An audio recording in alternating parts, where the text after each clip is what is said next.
कि हम न भय ब्रज के अहीर और वो तंगे खा रहे हो। सजनों, शायद आपको अच्छा लगे या बुरा लगे, मैं उससे भी कोई ऐसा ज्यादा कोई फर्क नहीं पड़ने वाला, लेकिन सत्य सत्य होता है और कड़वी दवाई बुखार उतारती है। हाँ, हमें समझना पड़ेगा हम कौन हैं, किस परिवार से हैं। हाँ, आगे महाराज आएगा तब भी हाँ ये बात कही देवताओं ने। शेष महेश दिनेश सुरेश गणेश मुताही निरंतर ध्यावे, नारद से सुख व्यास रहे पचिहार, कोई पुनि पार न पावे। ताई अहीर की, कौन की? अहीर की छोहरिया सचियावरी छात्र पे नाच नचावे। और उस वंश में जन्म लेने के बाद, उस परिवार में जन्म लेने के बाद सजनों, हमें उस कुल की मर्यादा का बहुत ध्यान रखना है।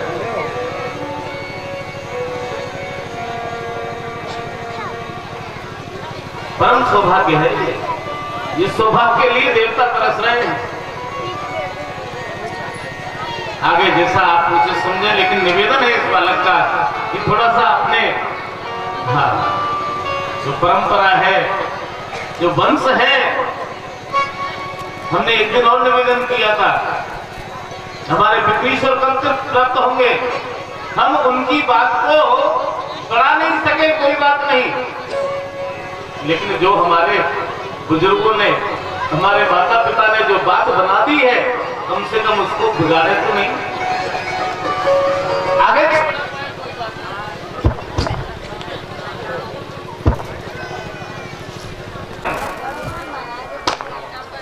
अनेकों लीलाएं की, ब्रजवासियों को सुख प्रदान किया, कंस के द्वारा भेजे गए अनेकों दैत्यों का संहार कर दिया भगवान ने खेल ही खेल में, और उन सभी को सदगति प्रदान की। इसका भाव क्या है? चाहे भले ही मारने ही आया हो, लेकिन वो भगवान के सामने तो गया, और भगवान का तो संतान दे सन्मुख हुई जीव कोई जबई, जन्म कोटि अविनाशी कभी।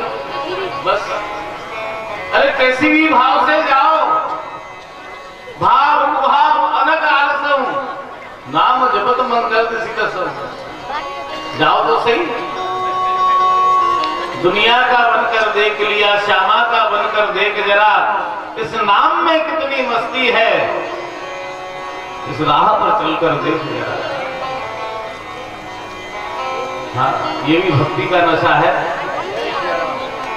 और नशा तो नशा होता भी है, गिराता जरूर है, ध्यान रखना। हाँ, दुनिया का नशा करोगे, दुनिया में जो नशा है उनको करोगे तो भी गिरोगे, और ये भक्ति का नशा करोगे तो भी गिरोगे। हाँ, गिरना पड़ेगा, लेकिन स्थान बदल जाएगा। ये दुनिया का नशा करोगे तो कचरे के ढेर पर नाली में जाकर के पड़ोगे, और ये भक्ति का नशा अगर कर लिया तो गोविंद के चरणों में आकर के पड़ोगे, भगवान के चरणों में आकर के गिर जाओगे। इसीलिए तो कहते हैं कि जाम पर जाम पीने से क्या फायदा, सुबह को पी शाम उतर जाएगी। अरे कृष्ण गाथा के दो नाम ले ले जरा, तेरी सारी उमरिया सुधर जाएगी, जीवन ही बदल जाएगा, जन्म मरण के चक्कर से ही मुक्त हो जाएगा। थोड़ा चल करके तो देखो भैया, भगवान ने तो यहाँ तक कह दिया, भक्त हमारे पग धरे, वो जहां धरूं में हाथ, सदा संग लागत फिरूं, कबू न छोड़ूं साथ। बेटा साथ छोड़ जाएगा, भाई साथ छोड़ जाएगा, पत्नी साथ छोड़ जाएगी, लेकिन वो प्रभु साथ नहीं छोड़ने वाले।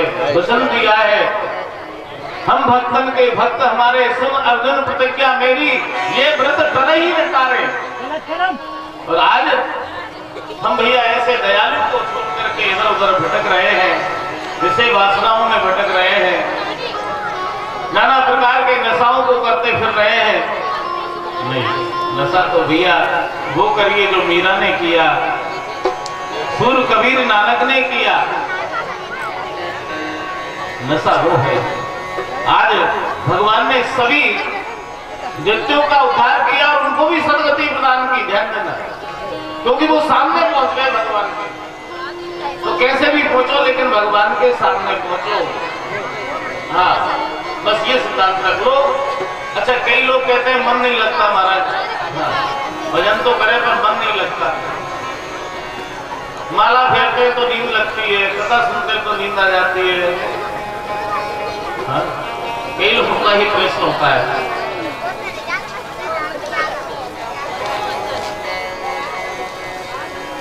तो भैया मन जाए तो जान ने एक दिन निवेदन किया था, दृढ़ कर राग शरीर। शरीर को तो पहुंचाओ न ले, नहीं लगे मन मत करने दो।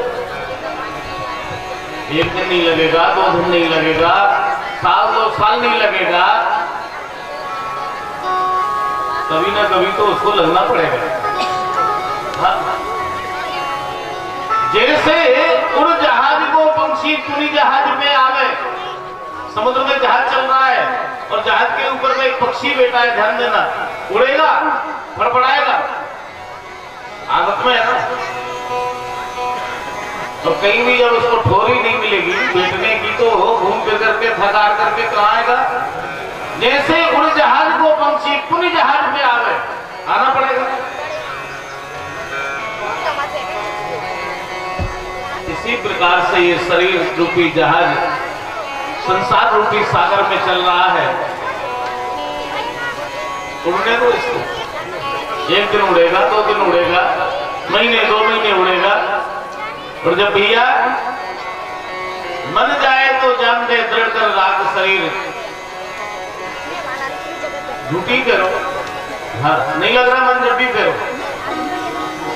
नहीं लग रहा मन जब भी ठाकुर जी के सामने बैठना प्रारंभ कर दो। हाँ।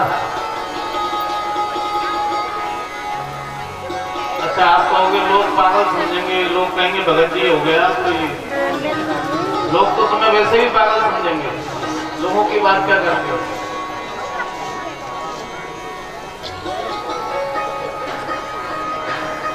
एक पुराना गाना है, शायद आप लोगों ने सुना होगा। कुछ तो लोग कहेंगे, लोगों का काम है कहना।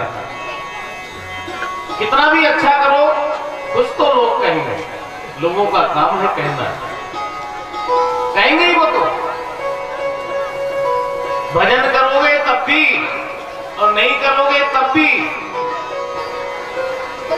भगवान की बुराई करने वाले हो गए तो आपकी भलाई कैसे कर देंगे?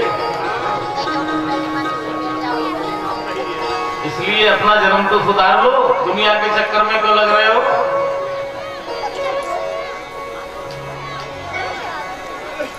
भगवान का भजन करने का ये नर्तन ही मौका है, बाद में फिर मौका नहीं मिलेगा।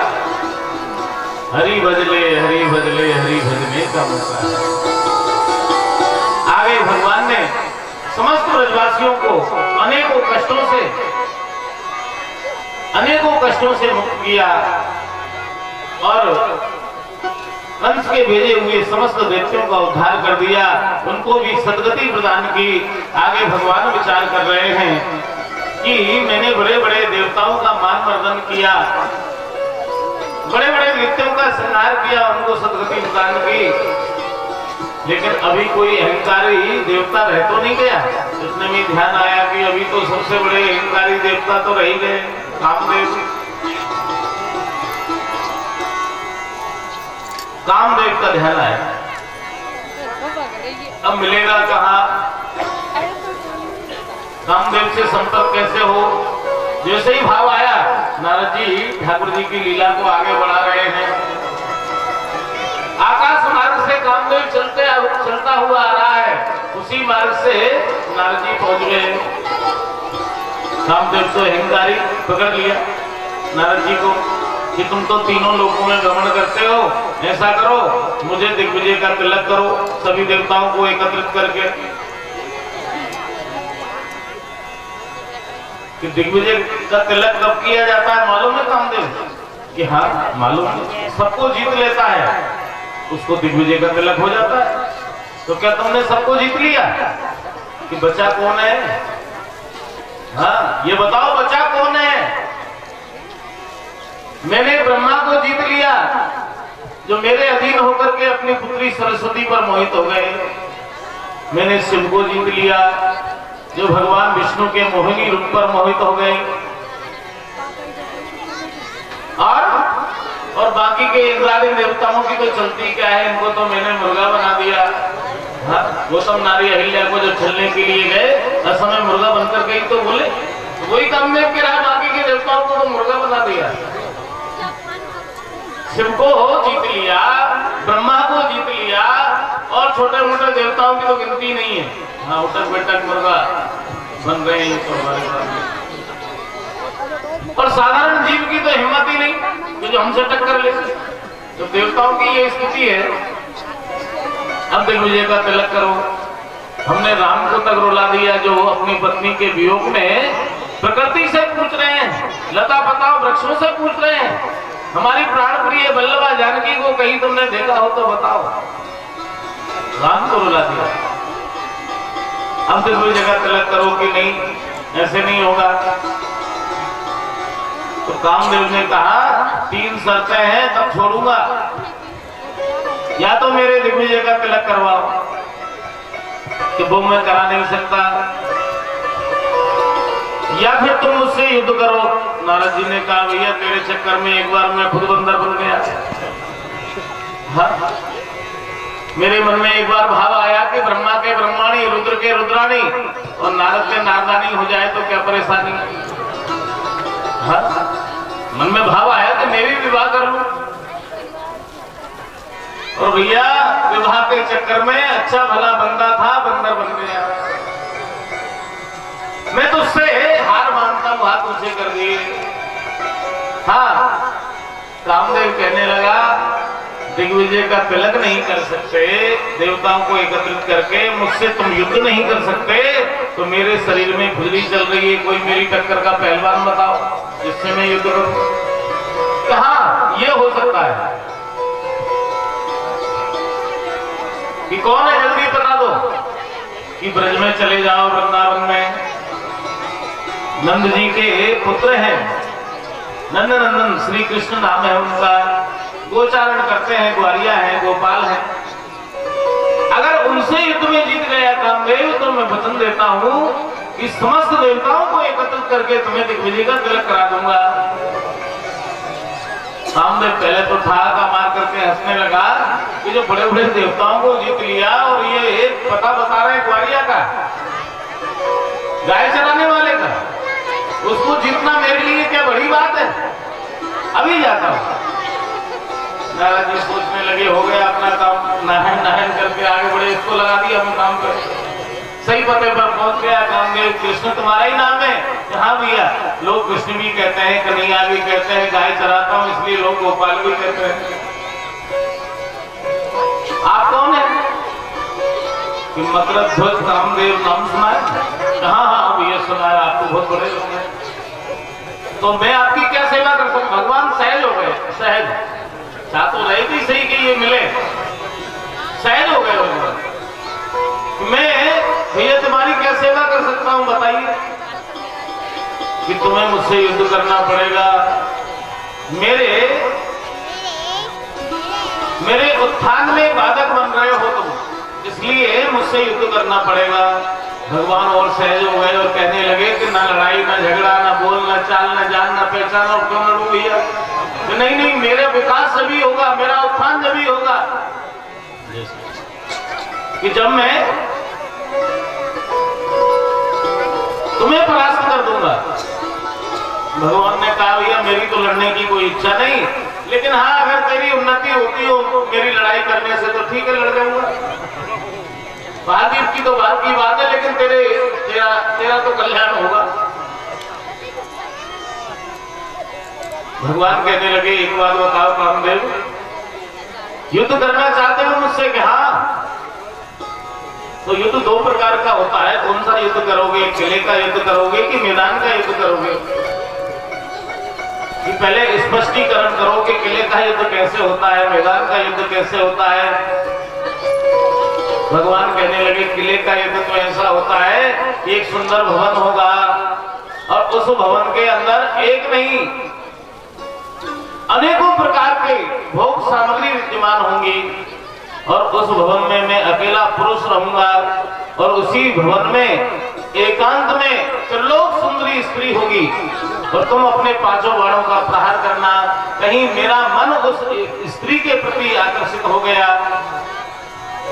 तो मैं हार स्वीकार कर लूंगा, और यदि मेरा मन एकांत में अनेकों भोग सामग्री के विद्यमान होने के बाद भी मेरा मन कहीं उस स्त्री में नहीं मिला एकांत में भी, तो हार तुम्हें स्वीकार करना पड़ेगी। ये तो हुआ किले का युद्ध। और मैदान का युद्ध ऐसे होता है कि मैं अकेला पुरुष रहूंगा, हाँ मैं अकेला पुरुष रहूंगा और एक दो नहीं, हजार दो हजार नहीं, अनंत त्रिलोक सुंदरी गोपियां होंगी। त्रिलोक सुंदरी, उनसे सुंदर और कोई तीनों लोकों में नहीं होगा। और उन समस्त त्रिलोक सुंदरी स्त्रियों के साथ, गोपियों के साथ मैं रमण करूंगा। और कहीं किसी एक में भी मेरा मन लग गया, मेरा मन एक के भी प्रति आकर्षित हो गया, तो मैं हार स्वीकार कर लूंगा। और कहीं एक के प्रति भी मेरा मन आकर्षित नहीं हुआ तो फिर तो तुम्हें हार स्वीकार करना पड़ेगी। तुम अपनी पूरी शक्ति लगाना। कामदेव बताओ कौन सा युद्ध करोगे, किले का कि मैदान का? कौन सा युद्ध करोगे?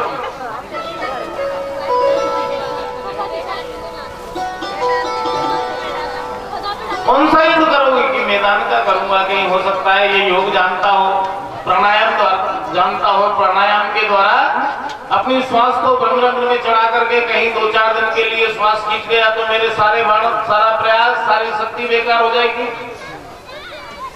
मैदान का युद्ध ये रमण करेगा, एक नहीं दो नहीं, अनंत जब त्रिलोक सुंदरी स्त्रियां होंगी उनके साथ रमण करेगा। किसी ना किसी में तो इसका है, किसी ना किसी स्त्री के प्रति तो इसका मन आकर्षित होगा ही होगा।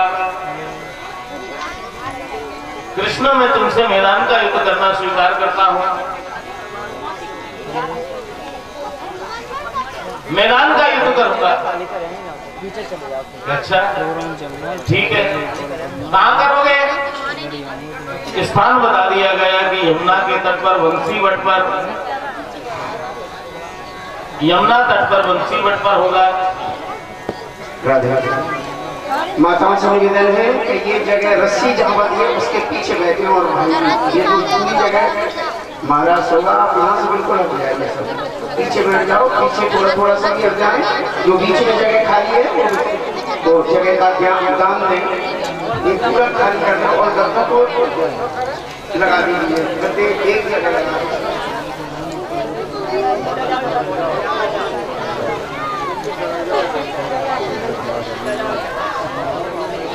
बोलो कृष्ण कन्हैया लाल की, भागवत भगवान की, लास बिहारी भगवान की। आगे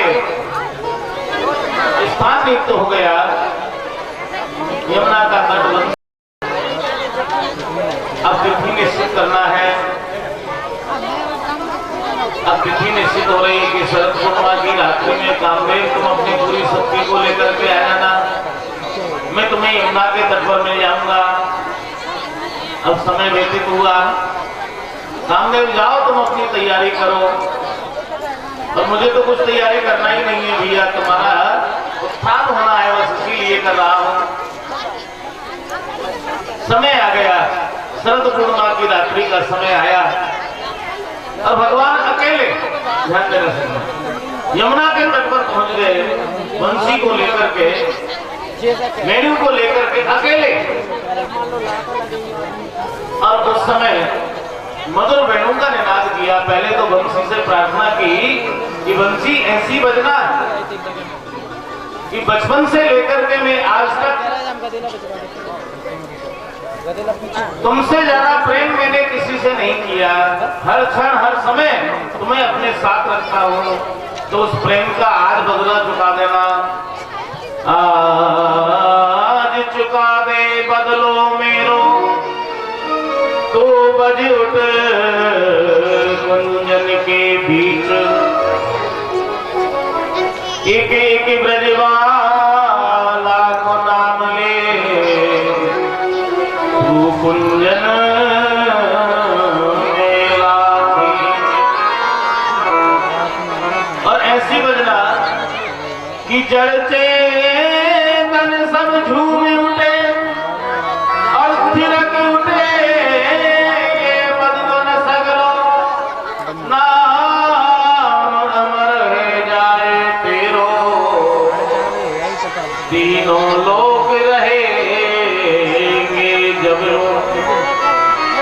अगर ये काम कर दोगी बेणु तो तीनों लोगों में तुम्हारा नाम अमर हो जाएगा। और ये मैं वचन देता हूं कि जो भी वंचित तुम्हारा दर्शन करेगा, तुम्हारा दर्शन करने मात्र से ही मेरी याद दिलाने वाली हो जाओगी। भगवान ने वरदान दिया तो आज भले किसी बच्चे के हाथ में भी हम बंसी को देखते हैं तो कृष्ण की याद आती है कि नहीं? भले किसी भी बालक के हाथ में देखो लेकिन कृष्ण की याद दिला देती है वो बंसी। नाम अमर है जाए तेरो तीनों लोग रहेंगे जब रो।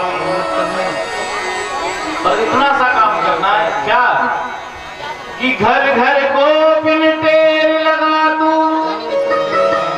कुंजन वर से अति सुख धारो।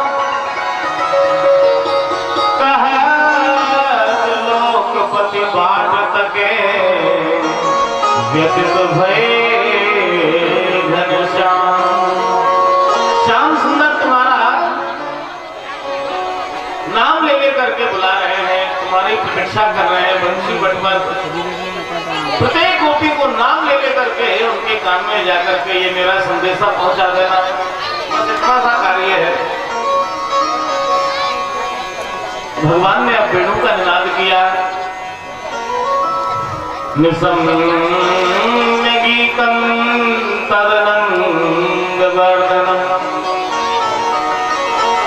ब्रजस्प्रिया कृष्ण गृहीत मानसा आजग्नुरग्नो रक्षितोद्यमा सहस्त्रकांतो जब लोल कुंडला। मधुर वेणु का निनाद किया और जब भगवान की इस वेणु का निनाद, मधुर वेणु का निनाद जब श्रवण किया गोपियों ने तो सुध बुध भूल गई। जो जिस अवस्था में थी उसी अवस्था में दौड़ पड़ी भगवान श्याम सुंदर से मिलने के लिए। एक उठ दौड़ी एक भूल गई कोरी, एक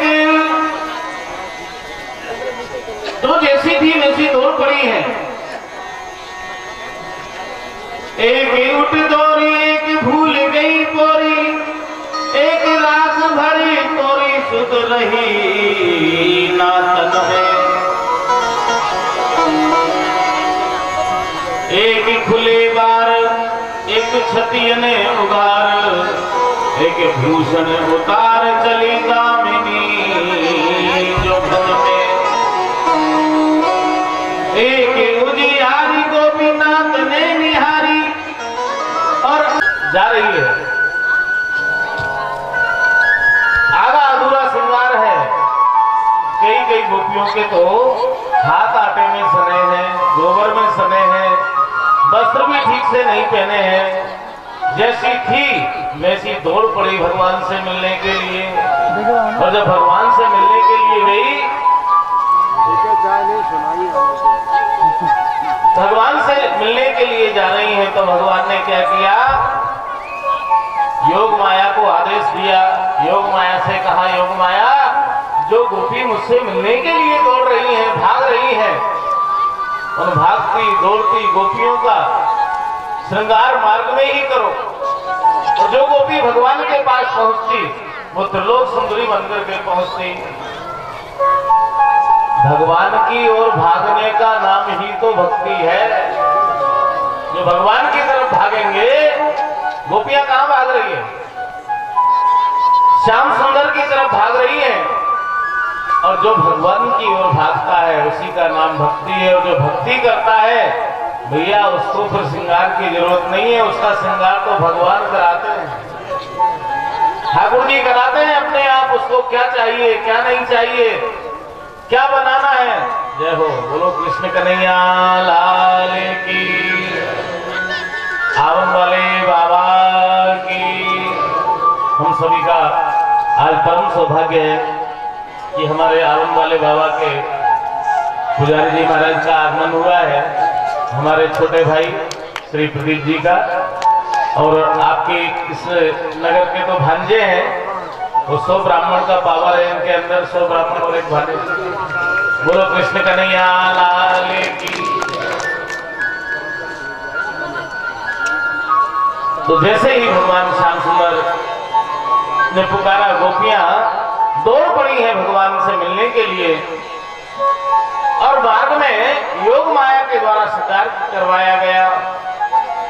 जो गोपी भगवान के पास पहुंची, त्रिलोक सुंदरी बनकर के पहुंची हैं। जैसे ही समस्त गोपियां एकत्रित हुई, भगवान ने स्वागत किया। स्वागतम भो महाभाग प्रियम किम करवाणि वः ब्रजस्यानामयं कस्य ब्रूतागमन कारणम। आइए आइए गोपियों, मैं तुम्हारा स्वागत करता हूँ। गोपियां बड़ी प्रसन्न हुई, भगवान ने नाम लेकर के पुकारा और हमारा स्वागत कर रहे हैं, अच्छी बात है। लेकिन दूसरे ही क्षण क्या कह रहे हैं, ब्रजस्यानाम मयम कश्चित् ब्रूतागमन कारणम। अरे गोपियों, ब्रज में सब कुशल तो है, कोई आपत्ति विपत्ति तो नहीं आ गई? हाँ, कोई कष्ट आ गया हो? तुम्हारे आगमन का कारण क्या है, यहाँ क्यों आई हो, ये पूछ लिया। अब हमें क्या पता आपने क्यों बुलाया। बुलाया भगवान ने, नाम लेकर के बुलाया। और जैसी है वैसी खिंची चली आई गोपियां। और जब गोपियां आई भगवान के पास, तो भगवान कह रहे हैं ब्रूतागमन कारणम, आने का कारण बताओ। ये कोई बात हो क्या? भगवान बुला रहे हैं और आई गोपियां जब पूछ रहे हैं ब्रूतागमन कारणम, आने का कारण बताओ, और उपदेश और कर रहे हैं, अरे गोपियों तुमने अच्छा नहीं किया, ये अच्छे कुल की स्त्रियों का लक्षण नहीं है। हाँ, कुलीन स्त्रियों का धर्म नहीं है कि अर्धरात्रि के समय घर का परित्याग करके पर पुरुष से मिलने के लिए, हाँ,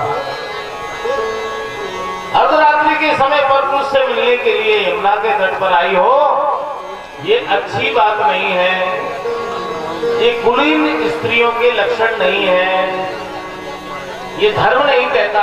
लौट जाओ, वापस चले जाओ। एक भी गोपी हिली तक नहीं, जाना तो दूर की बात। हाँ, हिली भी नहीं, सर को झुका करके सुन रही है भगवान की सब वार्ताओं को। भगवान उपदेश करने लगे, गोपियों तुम्हें समझ गया क्यों आई हो। दृष्टम वनम कुस्मितम राकेश कर रंजितम, ये चंद्रमा की, तो शरद पूर्णिमा की रात्रि में चंद्रमा जो अपनी छटा बखेर रहे हैं, तो ब्रज का कण कण मोती जैसा चमक रहा है। तो क्या वृंदावन की शोभा को देखने के लिए आई हो? तो देख लिया, अब लौट जाओ। फिर भी नहीं गई। अब भगवान कह रहे हैं कि पति कैसा भी हो, स्त्री के लिए तो सबसे बड़ा धर्म गोपियों एक ही है कि पति की आज्ञा का पालन करें, मन से, वचन से और कर्म से पति के आज्ञा का अनुसरण करके अपने जीवन का निर्वाह करें। यही पतिव्रता स्त्री का धर्म है। एक ही धर्म एक व्रत नेमा, काय वचन मन पति पद प्रेमा। यही सबसे बड़ा तप है, यही सबसे बड़ा धर्म है।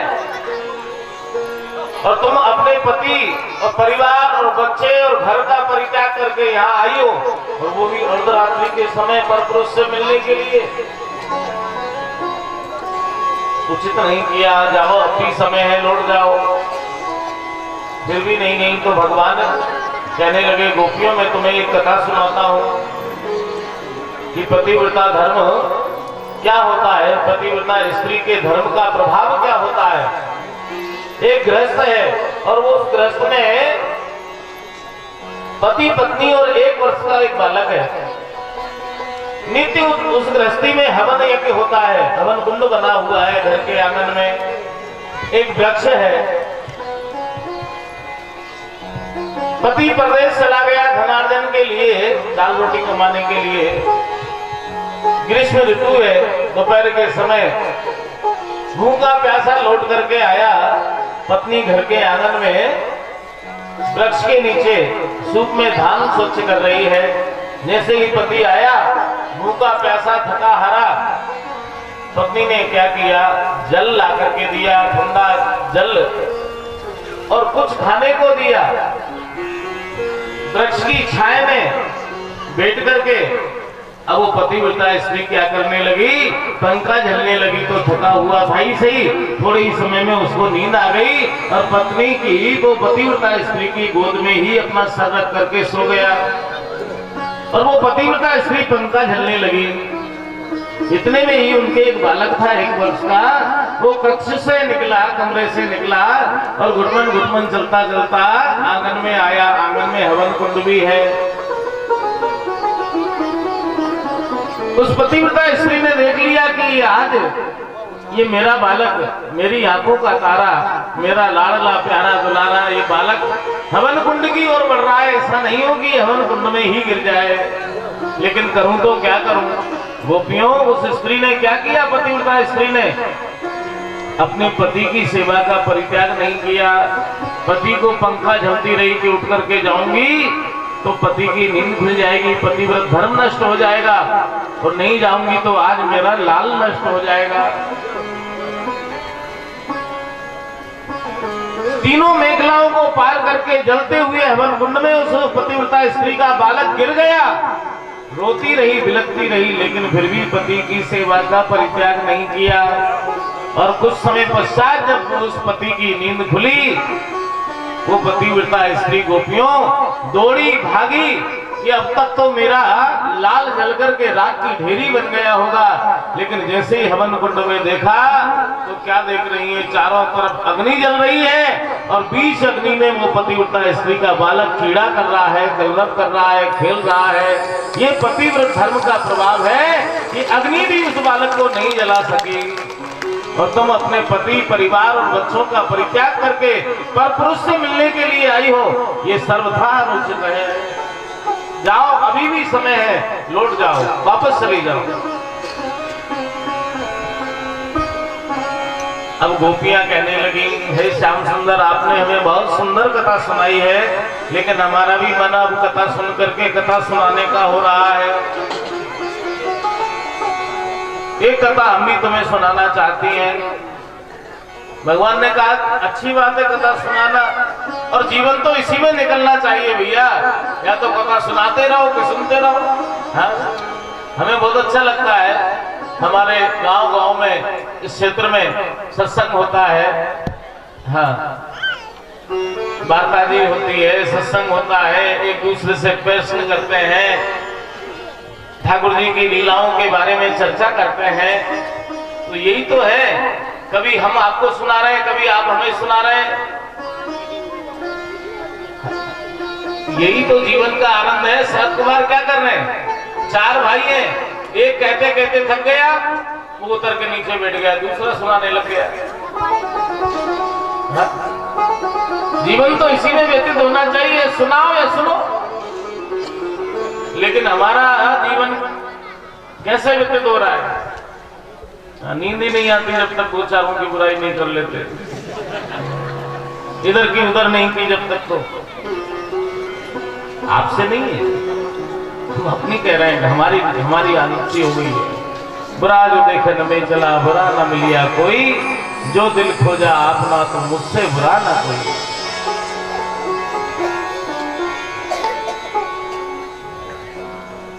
गोपियां कह रही है कि श्याम सुंदर, आपने हमें बहुत सुंदर कथा सुनाई, लेकिन एक कथा हम भी सुनाना चाहती हैं कि सुनाओ।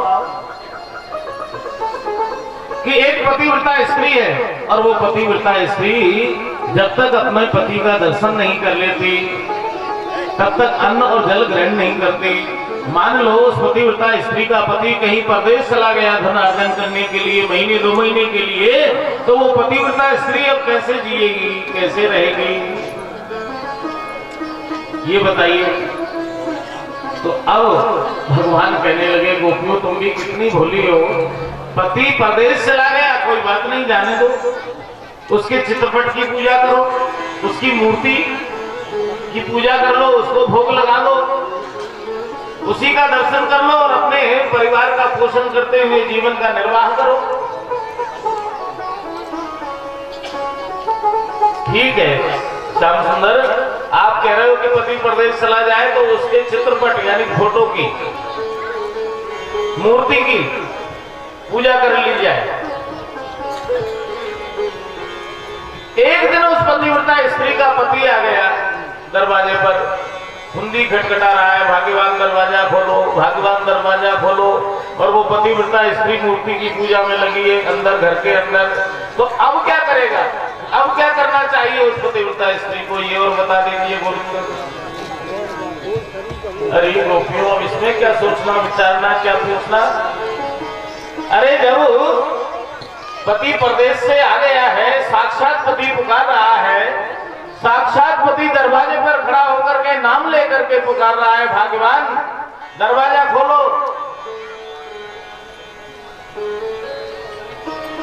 दरवाजा खोलो, मैं आ गया हूं। तो अब मूर्ति और फोटो की जरूरत कहां है, जब साक्षात पति पुकार रहा है तो छोड़ो मूर्ति और तस्वीर फोटो। अब तो साक्षात पति का अभिवादन करना चाहिए, उसका अभिनंदन स्वागत करना चाहिए। अब फोटो और तस्वीर की मूर्ति की अब जरूरत नहीं है, जब तक जरूरत थी, जब तक साक्षात पति नहीं था तब तक। तो गोविंद हमने भी तो वही किया, हमने क्या किया। अरे ये जगत के पति हैं, वो मूर्ति की तरह है, चित्रपट की तरह है। जब तक आप इनके अंदर हो तब तक तो ये नाच रहे हैं, गा रहे हैं, खा रहे हैं, पी रहे हैं, सो रहे हैं, बोल रहे हैं। और जिस दिन आप निकल जाते हो, मिट्टी में मिले मिट्टी बाकी की खाक होगी, सोने सी तेरी काया जल करके राख होगी। और जब भगवान निकल जाते हैं तो हम क्या कहते हैं, कहाँ गए थे, अरे उनकी मिट्टी में गए थे, हो गए ना मिट्टी। तो ये मिट्टी की मूर्ति है। हार मास और रुधिर में देखो शुद्ध दूध की धारा, डाली मिट्टी के पुतले में जान, भगवान को निकाल दो, ये क्या हो गया, मिट्टी का पुतला हो गया, मूर्ति हो गई है। कोई काम किए। अच्छा भगवान हमारे अंदर से निकल गए, फिर कोई फूफाजी कहेगा,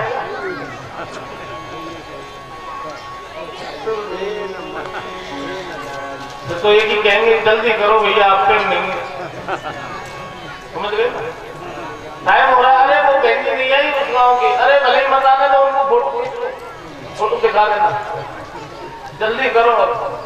क्यों कर रहे हो जल्दी, और पहले कहते थे भूपाली 2-4 दिन रुको, अब क्यों नहीं कह रहे हो, क्योंकि भगवान निकल गए। तो आज गोपियां वही तो कह रही है, जगत के पति तो मूर्ति की तरह हैं, जगत के पति तो आप हो प्रभु, और आपने पुकारा, आपने ही तो कहा कि दरवाजे पर जब साक्षात पति पुकार रहा है तो उसका अभिवादन करना चाहिए। हम दौड़ करके आपके पास आ गए, तो हमने क्या अपराध कर दिया, क्या पाप कर दिया, ये बताइए। मीराबाई का भी तो यही भाव है, ऐसे वर को कहा वरु जो जन्मे और मर जाए, बरवरिए गोपाल जी दस मेरो छोड़ लो अमर है जाए। आप जगतपति हैं प्रभु, साधारण पति हैं, ये सब मिट्टी के पुतले हैं। जब तक आप हो इनके अंदर तब तक नाच रहे हैं, गा रहे हैं। आप जिस दिन निकल जाते हो मिट्टी में मिल जाती है मिट्टी, ये मिट्टी का पुतला मिट्टी में मिल जाता है। साक्षात पति तो आप हो, और आपके दर्शन करने के लिए अगर आपने पुकारा और आपके पास आ गई हैं, तो हमारी कौन सी भूल हुई है, कौन सा आधार, कौन सा पाप कर दिया हमने, ये बताइए। और अब सजनों,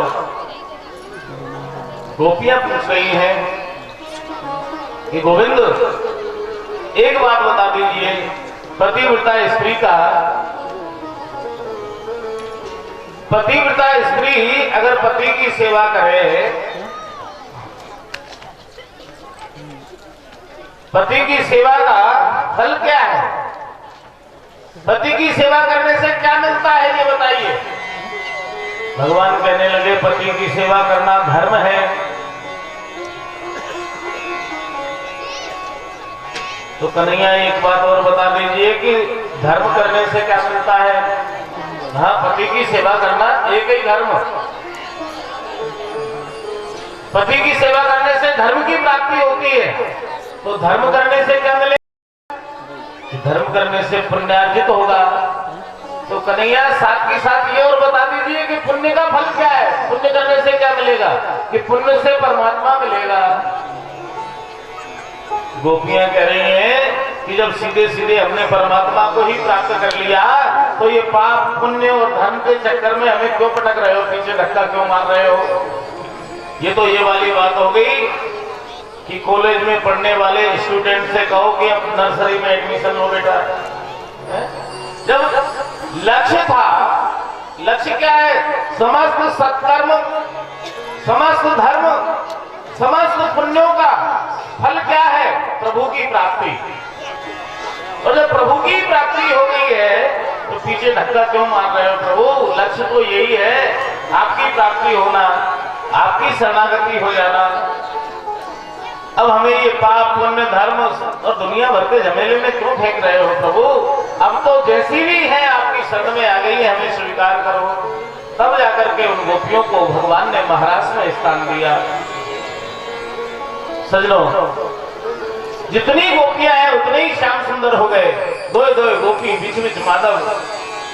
कोई कहे कटिकाच निकाचे श्याम खड़ो ब्रज गलियन में, और कोई बतावत देखो हमने सखी बनो इन सखियन में। थोर थोर मन श्याम निहारो, जगह जगह देखा, एक जगह नहीं, जहां देखो वहां श्याम सुंदर के दर्शन हुए।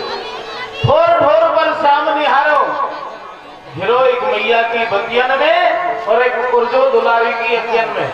हाँ, एक श्याम सुंदर तो राधा रानी के आंखों में बैठे हैं और एक यशोदा नंद रानी यशोदा की गोद में बैठे हैं। जगह जगह पर जितनी गोपियां उतनी ही श्याम सुंदर हो गए। दो दो गोपी बीच बीच माधव। किशोरी राधा रानी का स्मरण किया, मंडलाकार बना लिया और मध्य में श्याम सुंदर और श्यामाजू किशोरी जी हैं। और जब महाराज होने लगा तो पराम्बा पार्वती के मन में भी भाव आया कि ऐसा सौभाग्य बार बार नहीं मिलने वाला, मुझे भी महाराज में वृंदावन जाना है। सच धन करके पार्वती जी आने लगी। भोलेनाथ ने कहा, कहाँ जा रही हो? कहाँ जा रही हो? कि प्रभु आज रोकना नहीं, वृंदावन जा रही हूँ। क्यों, क्या है वृंदावन में? कि आज प्रभु लीला पुरुषोत्तम महाराज कर रहे हैं और उस महाराज में हमें भी प्रवेश मिल जाएगा, महाराज का दर्शन लाभ हो जाएगा, इसलिए महाराज का दर्शन करने के लिए जा रही हूँ। भोलेनाथ ने कहा, हम भी चलेंगे कि नहीं? पुरुष प्रवेश वर्जित है, पुरुष प्रवेश नहीं कर सकता। तो कोई बात नहीं, लहंगा फरिया ओढ़नी मेहंदी वेसर हमारे भी लगा दीजिए। कोई पूछे तो बता देना हमारी सहेली है, और क्या है। जिद करने लगे भोलेनाथ। पूरा सोलह श्रृंगार कर लिया, घूंघट लगा करके, प्रेम सरोवर में स्नान करके, गोपी भाव जागृत करके, देखिए आप, और महाराज में प्रवेश किया भोलेनाथ ने।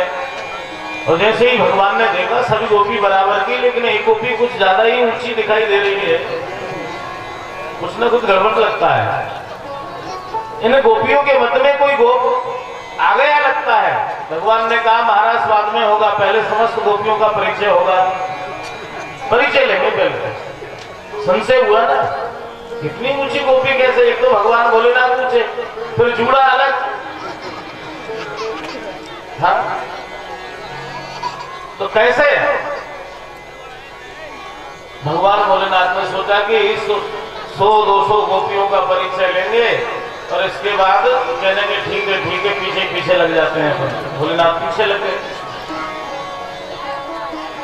अब देखिए दोनों देवताओं में अंतर कितना है। एक तो है भोले और एक कौन है? चतुर चक्र चूड़ामणि। दोनों में अंतर कितना है?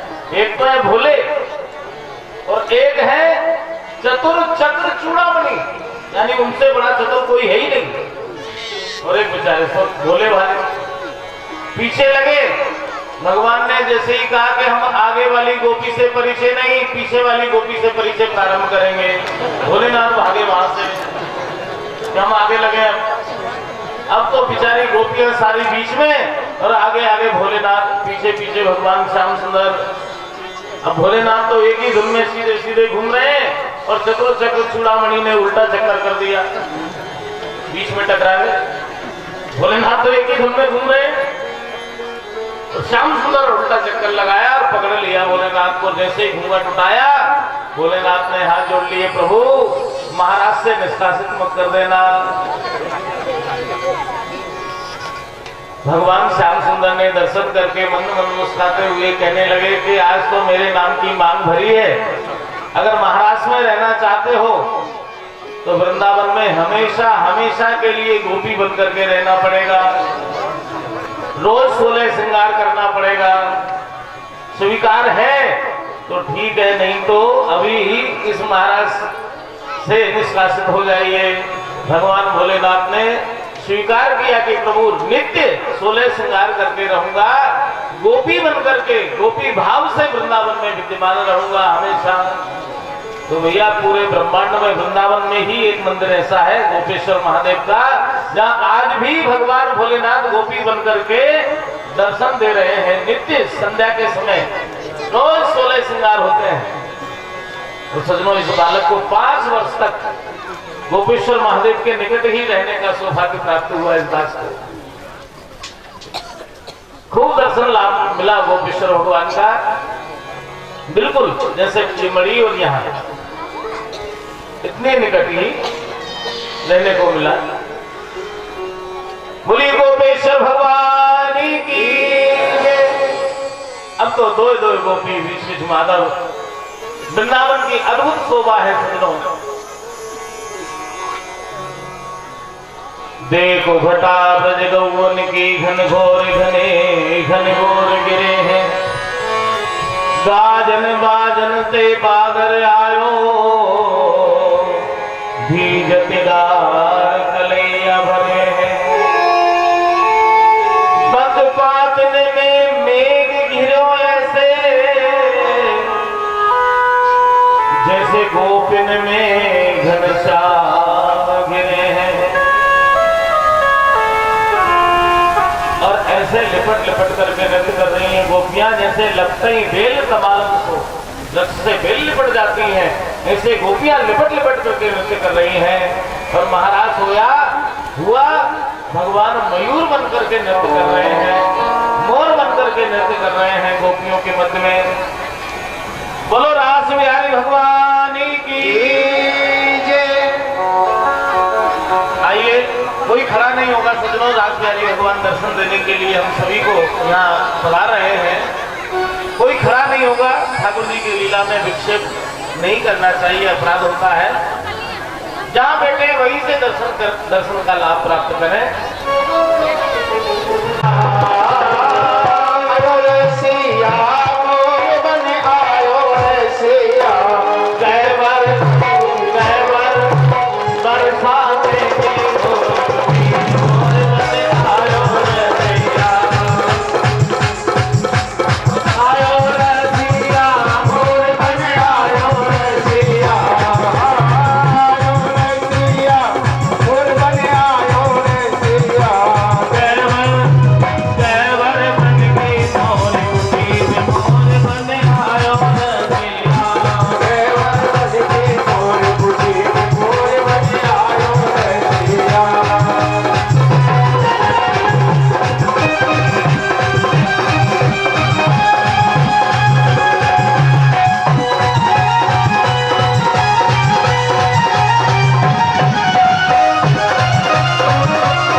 बाज